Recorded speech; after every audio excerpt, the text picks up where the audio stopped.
It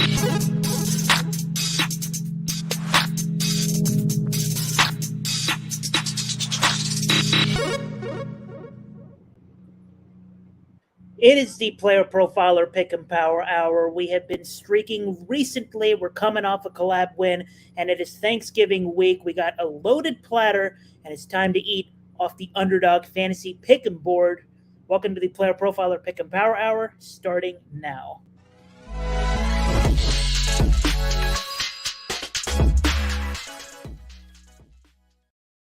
Welcome back to the Player Profiler Pick 'em Hour. We're your hosts, Ahaan, Rungta, and Trevor Tipton. Trevor is traveling, but he is still on the show every day. If you're listening on podcast version, make sure you join us for the bonus streams on Fridays at the same time, 4:30 p.m. Eastern, streaming on YouTube and Facebook. But we're here. Trevor, we're coming off a Monday Night Football that was actually relative to prime time, a decent game. What'd you think of it?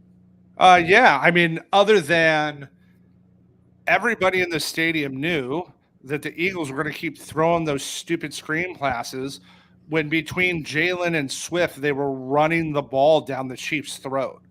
I don't understand why they kept going down that road with those stupid screen passes. Like, a couple of them should have been pick sixes.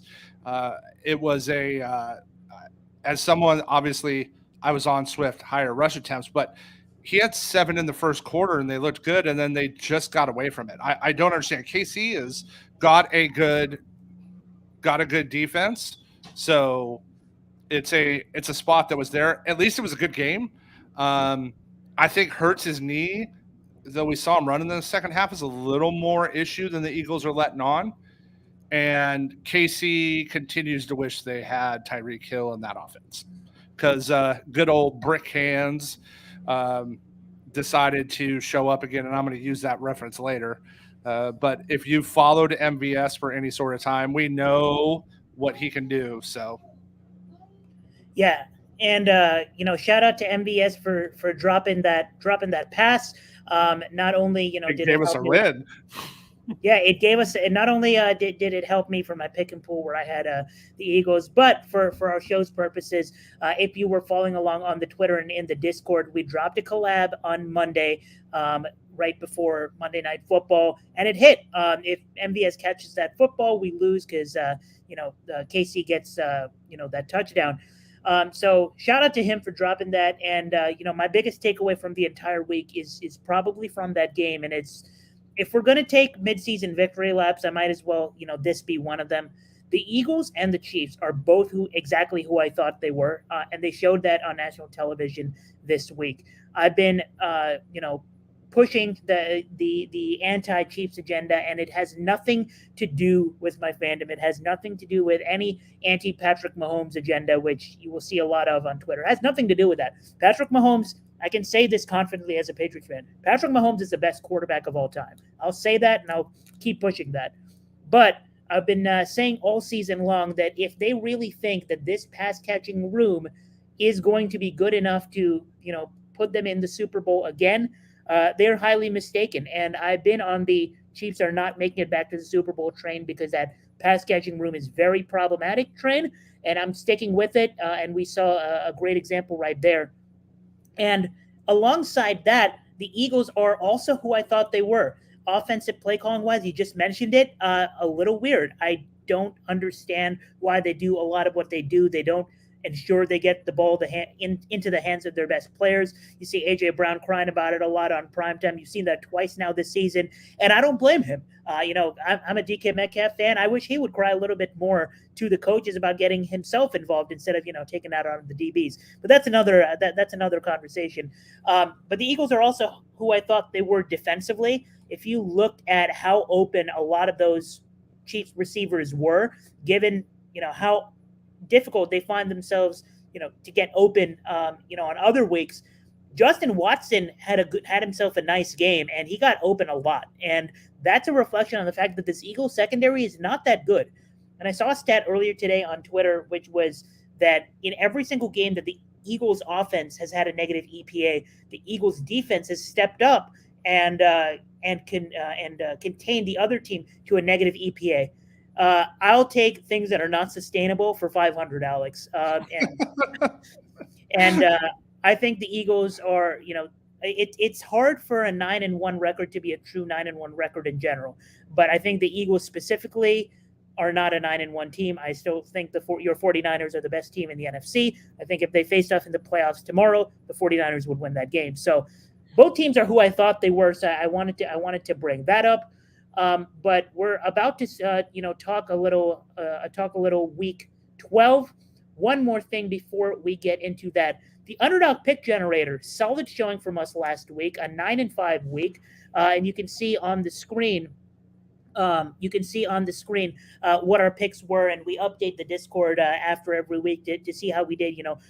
We started the year with some pretty mediocre weeks, and we update transparently no matter what the record is.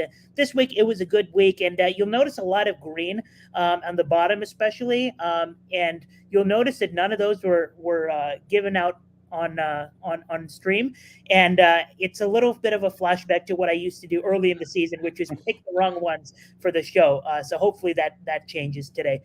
Trevor, any other takeaways from week 11? Anything you're looking forward to? One big one, Eckler had one reception in that game. How does Staley have a job? I don't understand. I've said it before. I'll say it again.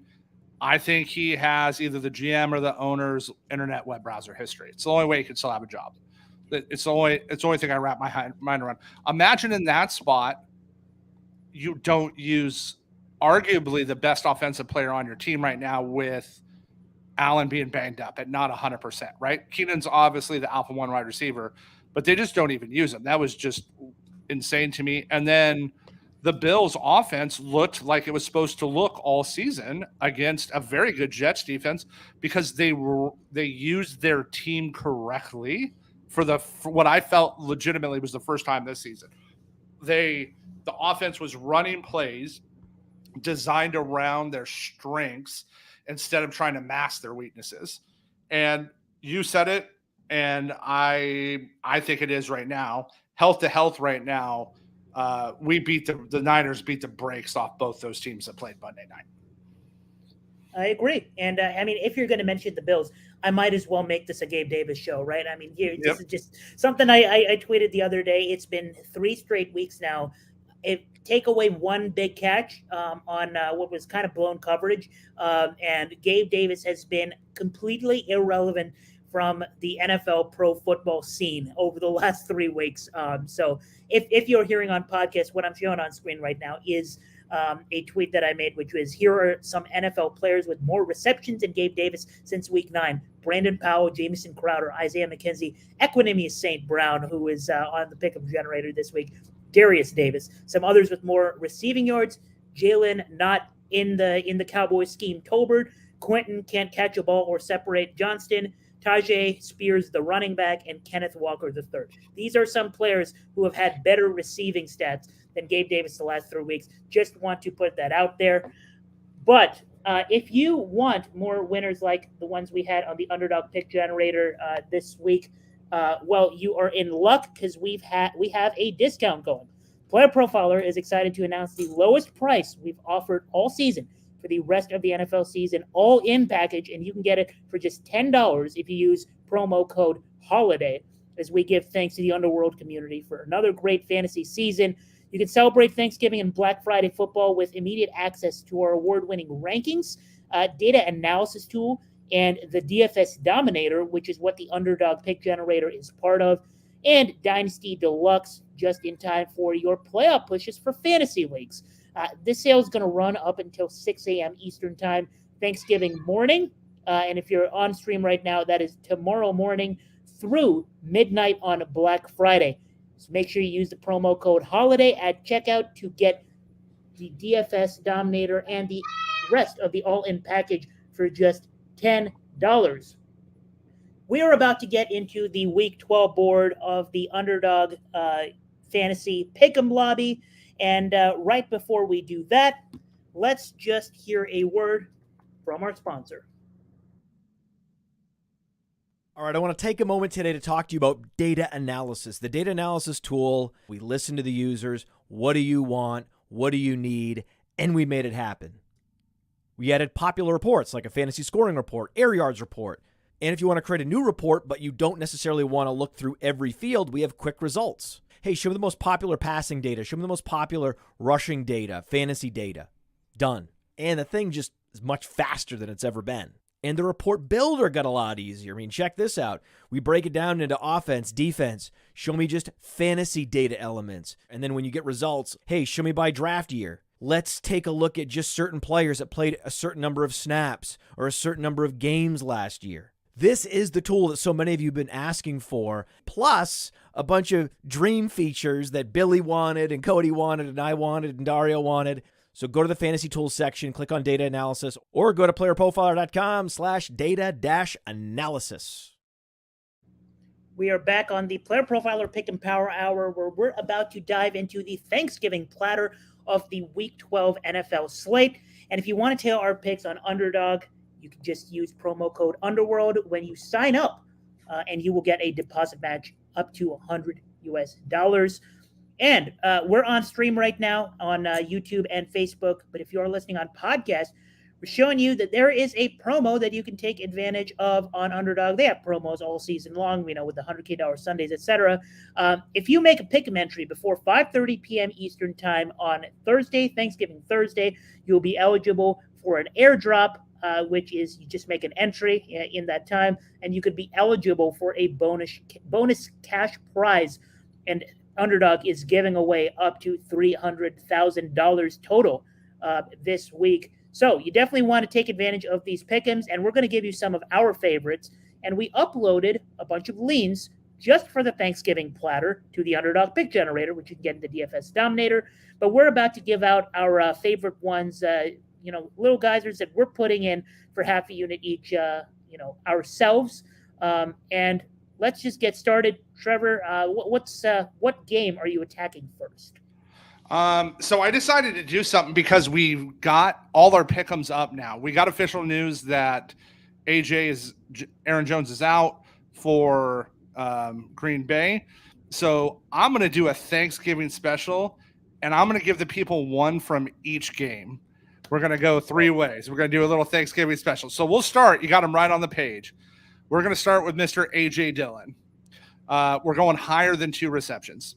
I get it. It's A.J. Dillon. You saw, though, last week in the situation they were in, he caught 4 balls. He does have the ability to catch those receptions. Now, this is 2.5 at the books, and it's at 2 because it's juiced towards the under at Sportsbooks. However, we model him for over this. So if he just gets 2, it's a push. They're going to have to use him in this game. I think Detroit shows up here. This is a big game for them. This is a big, not just Thanksgiving. This is a big division game with huge playoff implications, and this is a spot that this gets used. Against the Vikings, AJ had 5 receptions. At the beginning of the year, he had a couple versus Chicago, and then obviously had the 4 last week. And in this situation, Detroit, will give up some hits to running backs. And I don't care how many yards he has. I just need Love to check down to him. And they're going to have to, right? Detroit, Hutch is going to be coming after him. And that just shouldn't be 2. As soon as they saw, when they announced AJ's out, they gave this to us at 2. The fact I can go higher there, I love it. So just simple, easy, fastball right down the middle. AJ Dillon higher than 2 receptions. Now we're going to jump down to the next game. On a different show I was on last night, we talked about that, but we're, the middle game, we got Washington versus Dallas. Ahaan and I both like Dallas in this game, but let's not forget, arguably the best wide receiver in football this year, CeeDee Lamb, is playing, and his receptions are at 7. So before last week, when he ended at 6, he had I think it was 10, 11, 10 or 11, 10, 10, whatever it was, right? He went on that monster 30 plus reception, 400 plus yard tear. In case you haven't really watched much Washington football this year, the Commanders can't stop anything in the secondary. and I think they're gonna be able to push here. This is a spot for me that this is just. I think Dallas starts looking past this game with their upcoming schedule. It's Thanksgiving. It's a short week. Dallas is the better team, and there's some crazy public line movement here. This game, from a sports betting standpoint, opened at 8.5. It is at 12.5 now. 12.5. That's too much for an NFL team. That's just. Listen. Can Dallas win this game 40-0? Absolutely. I don't think that's going to happen. I think Washington shows up. This is a big division rivalry, and they're going to push Dallas, and that's going to get CD involved. So anytime I can take the best player on the field of that game and get him where I think aligns, he's going to end up with 9 or 10 receptions, sign me up. I can go deep into detail here, but just go watch CD play this year. He is Dak's target, and Washington lets more people through than the turnstiles at Disneyland. Like that's just how bad their secondary is. I really like, with both of these, you're attacking the receptions. I got a question earlier today in a Discord about AJ Dillon and his receiving yards, just how unhealthy, everybody on the Packers are. But here's the thing with AJ Dillon: this man cannot juke me, and he probably can't, he probably can't get through contact if you try to tackle him, right? So I don't want to judge. I don't want to bet on his skill. I want to bet on his role. So I really like that. And I'm also with you. Spoiler alert: if you haven't already read my Game Line article for tomorrow, I have a sports bet pick for this Commanders Cowboys game. I think that game is probably going to be the best of the three. So if we get a decent competitive game, CD is going to clear this. So I like that. Yeah, it's right. If Washington pushes them at all, even if they don't, right? In some of the blowouts, CD's gone 10-160. I think this is just a spot, a little bit squeaky wheel last week. Didn't get as many targets. Again, this is just the nut matchup for them, and I just think Washington's going to push them. And then I'm excited. We finish off Thanksgiving Day with my Niners playing, and we called it last week. If you follow me at all, you saw I just missed winning the Millie. I had a really good week last week, and I'm still mad at myself because I pivoted off some chalk I just shouldn't have. But that we told everybody, Purdy, Ayuk are going to just melt what they're playing against. It's CMC week, guys. CMC gets back. He is going to get used every which way, and I love his rush yards. I think he's going to beat this line just on rush, but CMC is the exact opposite of AJ Dillon. So where AJ can not juke anybody, CMC can break ankles. And at any given time, he can catch a wheel route, a screen pass, and break one for 80 yards. So we're going to take his rush and receiving yards for the higher this week. And I think he actually breaks this just on rush alone. The thing with CMC is one week or another, he can go there. But this week, I really like him and I really like Debo in this matchup. This is a little tougher matchup for Ayuk this week with Seattle with the way they play.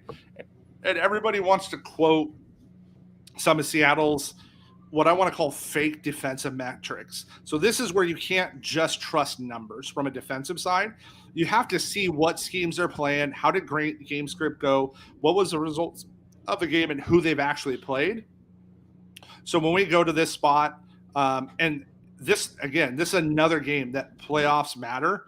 The 49ers are trying to chase that, Philadelphia team down for the number one position. They need Philly to lose a couple times. So give me CMC here, Thanksgiving Day.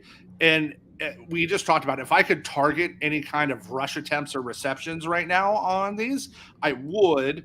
But as you see, what makes me like this play anymore is that Underdog took them from us.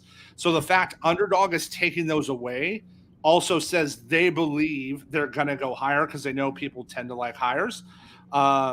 So we're going to go 3-pack today. I'm going to go lock this in because if it moves or we get news, I will just lose my bleep.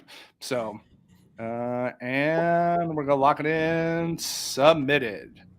We're in, and you know what? I'm gonna do something that I don't normally do. I usually save all my bankroll for my own plays, but I'm thankful that we're on the show today, and you despite you traveling, you're with us, and I'm thankful to have you as my co-host. I'm going to lock this in with you. We're rooting for both entries today. All right. We're rooting Okay. for both entries today. I'm sprinkling a little bit on yours. I'm going to put a little bit more on mine, but I'm All right.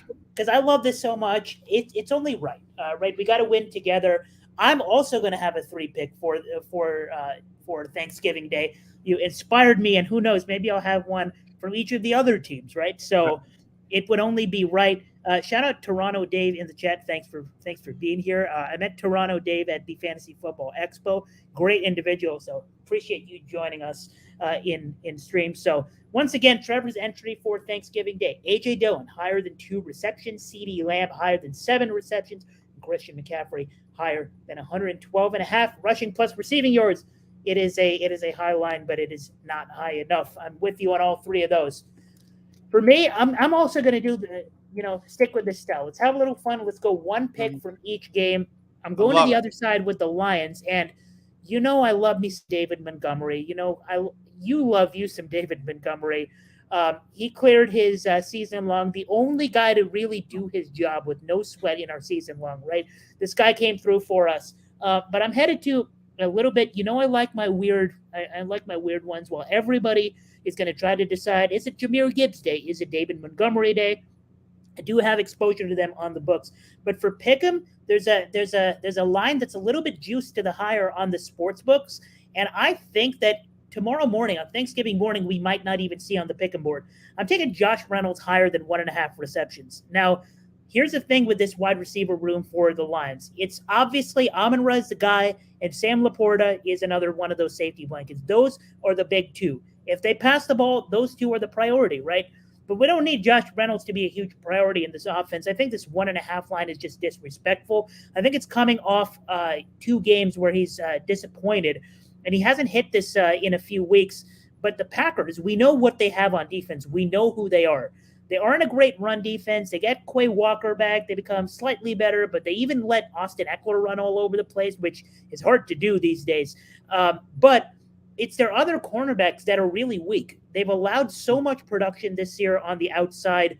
They've been okay against the slide, but they've been one of the worst passing defenses in the NFL against outside wide receivers. Reynolds primarily is on the outside. Jair Alexander is going to be chasing Amon-Ra St. Brown wherever he is. Josh Reynolds is a guy that was clearing this regularly at the beginning of the season. On Thanksgiving Day, they're going to, this Ben Johnson offense is going to be aggressive early in the game. And even in that game where we saw the Lions up 3 touchdowns against the Chargers, they were still passing the ball 3 quarters in, right? And rightfully so, because the Chargers creep back into that game. So they know they need to pass the ball, and they'll do that against the Packers. They're not going to take anybody lightly. Give me Josh Reynolds higher than 1.5 receptions. I don't know what's going to happen with Jameson Williams. I don't know what's going to happen with Donovan Peoples-Jones, who, don't forget about him. If he runs, he ran only 2 routes last week. If he runs more routes, he's a sneaky candidate maybe to score. I'm not gonna put anything on that, but I wouldn't be surprised if starting this week, Peoples-Jones takes a little bit away from Jameson Williams and maybe even Khalif Raymond. I think Reynolds is the guy that's fixed. His route participation is going to be there no matter what. Give me the higher than 1.5 receptions. I like it. It's they need right. They really need. It's the Buffalo situation where Kincaid's been the wide receiver 2, Laporta's been the wide receiver 2, but as you said, they've been torched on the outside, and that Jair's going on ARSB. That's just the way it is. Yeah. So I like the Reynolds play this week, especially at the value.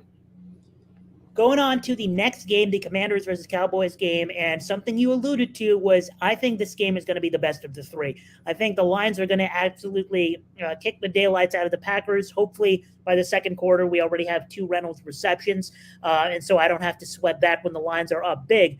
But I think the Cowboys-Commanders game is the prime example of this is a game that could ruin the tickets for the squares.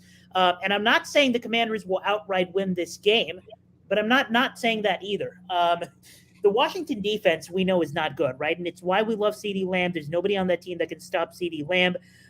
But it's the Washington offense here that I think is being undervalued, both on the pick'ems and the books. the Washington offense has sneakily had weeks where they've actually looked really good. Sam Howell's had flashes of excellence. He ranks around middle of the pack this season among qualified quarterbacks and adjusted EPA per play, but number 10 in completion percentage over expectation, number 11 in accuracy rating, number 4 in completion percentage under pressure, which he could see a lot of against these Cowboys who pressure the quarterback a lot, and number 10 in deep ball catchable pass rate, which is important because ever since the Cowboys have lost Trayvon Diggs, they've given up a lot of these deep balls. So Sam Howell is kind of versatile, and if you didn't know, he's leading the NFL in passing yards, which is fascinating through 11 weeks. But I think this is the classic look-ahead spot. You look at the Cowboys' schedule after this, it reeks of it could get scary. I think, with the Eagles starting 9-1, the Cowboys have pretty much lost this division by now. But the only glimmer of hope they have is if they, pull off a few upsets down the line. And you look at who they have to face right after this, the Eagles, the Seahawks first, then the Eagles, then the Bills, the Dolphins, and the Lions. None of them easy. You go back to week 3 when they faced the Arizona Cardinals as double-digit favorites. Bill Belichick's Patriots suck. But you could tell that the Cowboys were playing sloppy football. They were looking ahead to week 4 against the Patriots, where they eventually won 38-3. But it was a look-ahead spot. They lost to Josh Dobbs outright 28-16. This is a game where the Commanders might, get a few turnovers, pull off an upset. And in a game where the Cowboys defense has been red hot coming in, I think Sam Howell gets going. And if you look at the books, Joey Sly over 1.5 extra points made, which is essentially the Commanders score a couple of touchdowns, is juiced to minus 135, minus 140 on some books. I'm going to take the value at pick 'em here. I think this is off the board tomorrow morning. Joey Sly over 1.5 extra points made. I think the Commanders are going to score 2, maybe 3 touchdowns. As long as we don't have a situation where they literally are down 8 late in the game when they scored their second touchdown and they have to go for 2, Ron Rivera is not going to be the guy that goes for 2 early in the game. So let's get a couple of touchdowns in the first half, shall we? Joey Sly over 1.5 extra points. I think that's a great spot for a kicker. One of the things Sam Howell has had over 40 pass attempts, 4 straight, and he's had 6 out of 7. And the only one he didn't have was that game he got banged up in. So they're just throwing the rock, right? I mean, they've turned Brian Robinson into a pass catching back. And something that I love that you just talked about was the public and where they are. I just looked while you were talking there. As of right now, 90% of the betting public's tickets are currently on the Dallas money line. I wonder why. Give me the other side every time. I just those big multi-million-dollar corporations are there for a reason. So I like that spot. And not to mention the last week, the Cowboys lost outright as 9-point favorites. If you are a believer in NFL trends, which oftentimes does work when you're betting spreads and totals, since 1990, road teams who lost their previous game outright as a favorite by more than 7, which is applicable on the Commanders here because they lost as huge favorites against the Giants last week. Next week, when they face a 700-plus winning percentage team, they're 41-16-2 against the spread. That's an insane hit rate. Not to mention the Cowboys are terrible against the spread on Thanksgiving because everybody loves the Cowboys on Thanksgiving. But it is worth noting that the Commanders also fit a system here. So just make it competitive for us, Sammy boy. That's all. Yeah. For the last game. Throw the rock, baby. Just throw the rock. It's as simple as that.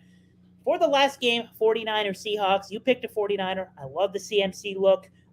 But I'm going to go to the Seahawks here, and my friends like making fun of me for being a bandwagon Seahawks fan this year because I have the over on their total wins, which is going to be sweaty, by the way. But also because I'm a fan of DK Metcalf. There's no hiding the fact that he's my favorite player in the NFL.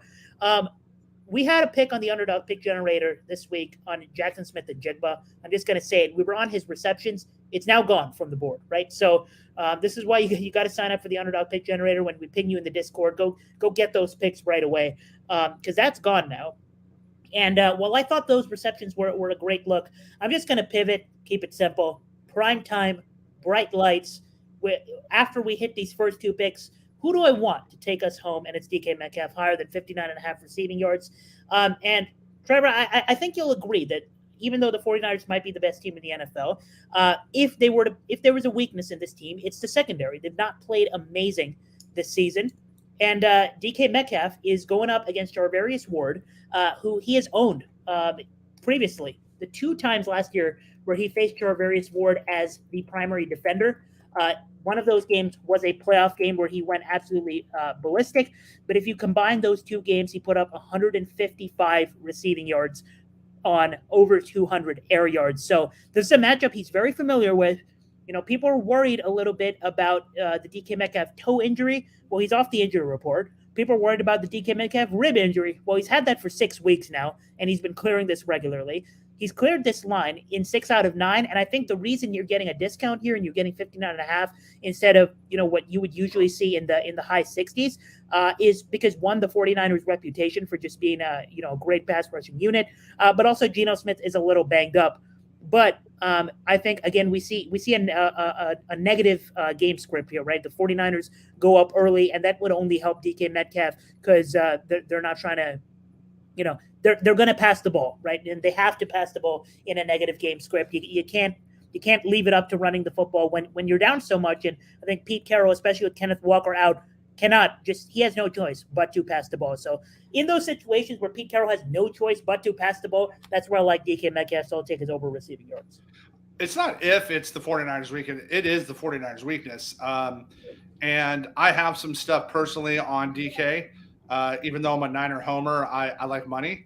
So it's I love DK in this spot. And for those listening, we just gave you someone from every team for the 3 games tomorrow. You got 6 players. You got 2 threes. I'm gonna join Ahaan, and I'm gonna tail his as well. So we're gonna go both ways here, and I grab it today because, like Ahaan said, I think some of these are gonna be moved by the morning.